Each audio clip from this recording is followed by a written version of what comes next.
কি একটা অবস্থা চলছে। এগুলো যখন চলতে থাকবে একটা কওমের মধ্যে, আপনার মনে হয় যে আল্লাহর পক্ষ থেকে রহমত নেমে আসবে? লা ইলাহা ইল্লাল্লাহ বলা একজন মানুষ যদি বেঁচে থাকে, ওই একজন মানুষের সম্মানে আল্লাহ পাক কিয়ামত দিবেন ইনশাআল্লাহ।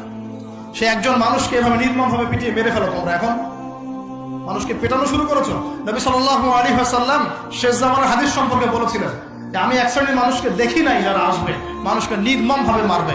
নবীজি বলেছিলেন শেষ জামানায় দুই শ্রেণীর মানুষ আসবে, আমি এদেরকে দেখি নাই। নবীজি দেখেন নাই মানে 1400 বছর আগে ওরা ছিল না। এক শ্রেণী হচ্ছে হাতের মধ্যে মানুষকে মারার কিছু অস্ত্র নিয়ে ঘুরে বেড়াবে, এরা মানুষকে নির্মমভাবে পিটাবে, নির্মমভাবে মানুষকে পিটাবে। এই শ্রেণীকে আমি দেখিনি, এরা আসবে পরে। আর এক শ্রেণী হচ্ছে এমন এক শ্রেণীর মহিলা বের হবে যারা কাপড় পরেও নগ্ন থাকবে, নিজেরাও আকৃষ্ট হবে, অন্যকে আকৃষ্ট করবে।